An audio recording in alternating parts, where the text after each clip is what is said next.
Halo Sobat Noba, melanjutkan cerita dari episode sebelumnya ya. Semoga kalian suka.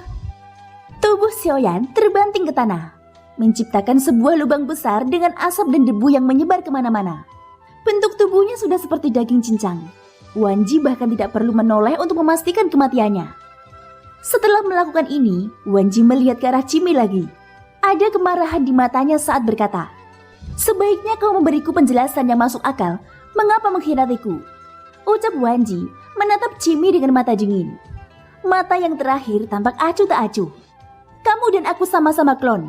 Semua orang di sini memancarkan fluktuasi aura yang sama sepertimu.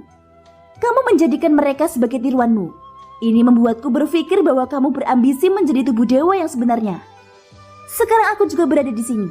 Aku khawatir pada akhirnya aku akan berakhir seperti mereka.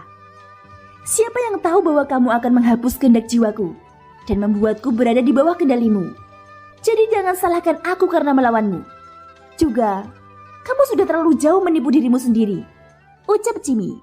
Wanji sedikit terkejut saat mendengar ini. Dia berkata, "Aku pikir kamu adalah orang bodoh yang tidak punya otak. Aku meremehkanmu. Tapi memangnya kenapa jika kamu mengetahuinya setelah datang ke sini? Itu akan menjadi akhir terakhirmu.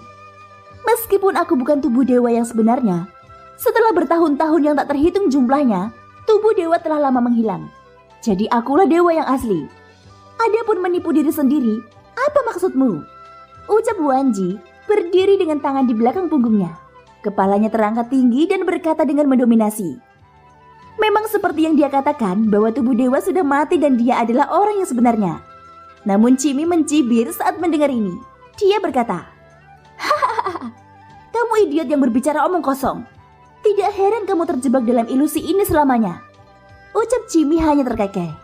Ada ekspresi bercanda di wajahnya. Dia sepertinya mengerti banyak hal saat ini. "Sekarang lihatlah sekeliling. Apakah kamu belum menyadari adanya perbedaan?" Ucap Cimi. Tatapan Wanji persis seperti yang dikatakan Cimi. Dia melihat sekelilingnya saat ini. Asap dan debu di sekitarnya berangsur-angsur menyebar. Puncak gunung yang jelas-jelas runtuh itu tidak tahu kapan mulai terbentuk kembali. Adegan ini seperti memutar balik waktu. Semua pada akhirnya kembali ke titik semula. Sekarang apakah kamu mengerti? Faktanya dunia besar sudah lama hancur. Dunia besar saat ini hanyalah ilusi yang bertahankan oleh seseorang.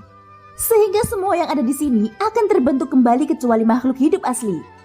Adapun kamu hanya sisa jiwa yang tidak sadar bahwa kamu sebenarnya tertipu oleh ilusi ini. Jadi bukan karena dunia besar ini memiliki kemampuan untuk memperbaiki dirinya sendiri, tetapi karena pada dasarnya dunia besar ini hanya ilusi. Ucap Cimi melanjutkan, "Diam, kamu hanya klon bodoh.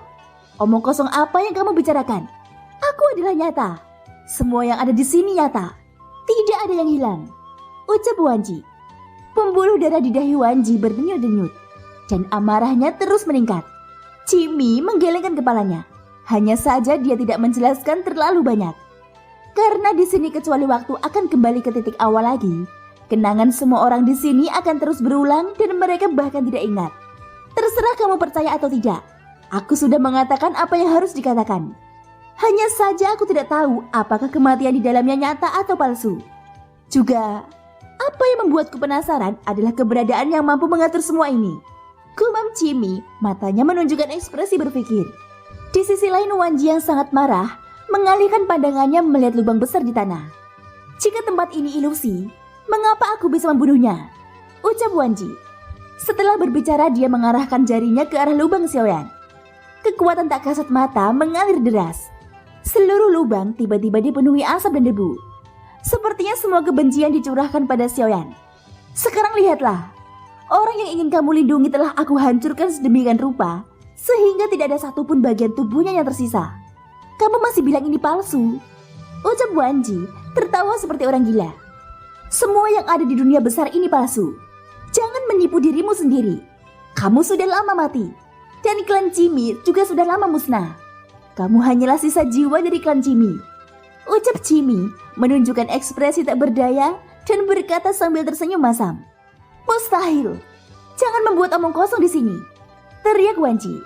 "Jika kamu tidak percaya, mengapa kamu tidak mencoba menyakitiku? Dengan cara ini tidakkah kamu akan tahu segalanya?" Ucap Cimi berkata dengan dingin. Wanji menyipitkan matanya dan menatap Cimi dengan mata dingin.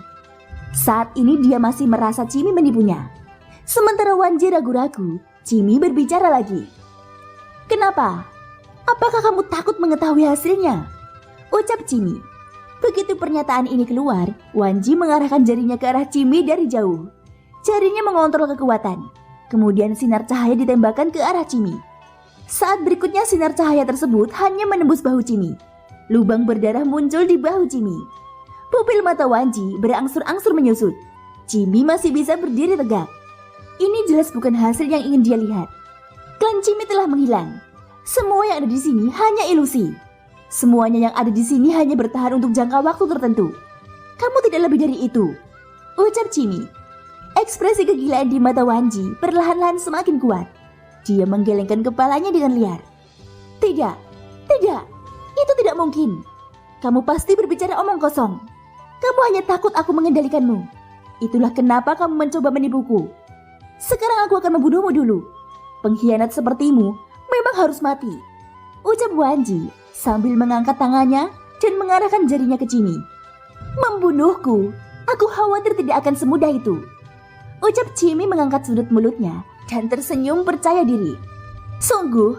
Kalau begitu aku ingin melihat trik apa lagi yang kamu punya, ucap Wanji. Kekuatan yang kuat mengembun dari jari-jarinya.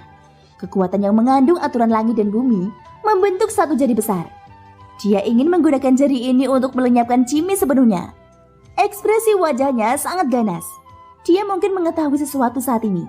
Tapi bagaimana dia bisa menerima kenyataan ini? Oleh karena itu dia menjadi gila untuk menutupi semuanya. Pada saat ini suara berdengung terdengar. Kekuatan yang terkandung di jari cukup untuk menghancurkan Cimi menjadi ribuan keping. Di sisi lain Cimi juga memperhatikan jari energi yang mengandung kekuatan dahsyat mengaum ke arahnya. Bang!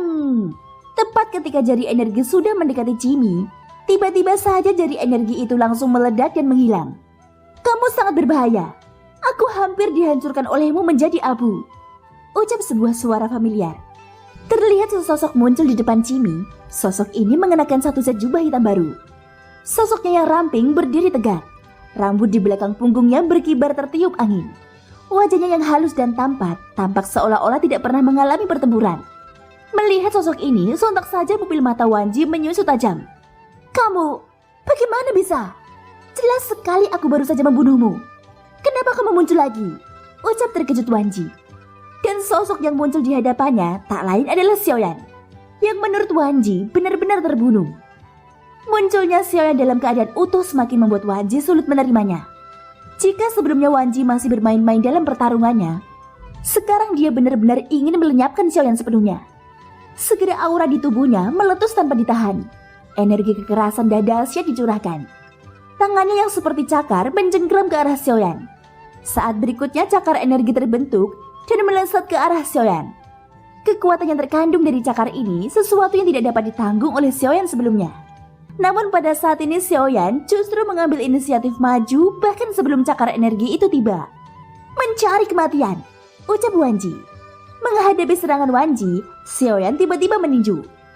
Cahaya keemasan tiba-tiba tercurahkan. Dan saat tinjunya meledak, seluruh ruangan mengeluarkan badai energi.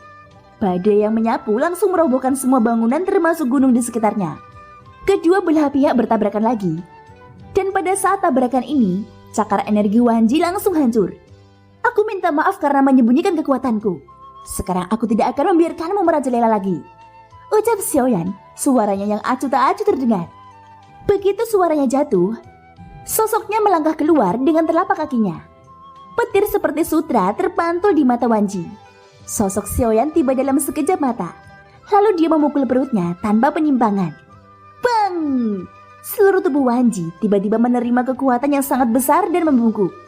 Tanpa menunggu reaksinya, Xiaoyan menjambak rambutnya dan menghantamkannya dengan lutut. Bagaimana rasanya dipukuli? Ucap Xiaoyan sambil menghantam dadanya dengan keras. Sosok Wanji melesat ke belakang dan berguling-guling ke tanah. Darah segar menyembur keluar dari mulutnya. Seluruh wajahnya berlumuran darah saat ini.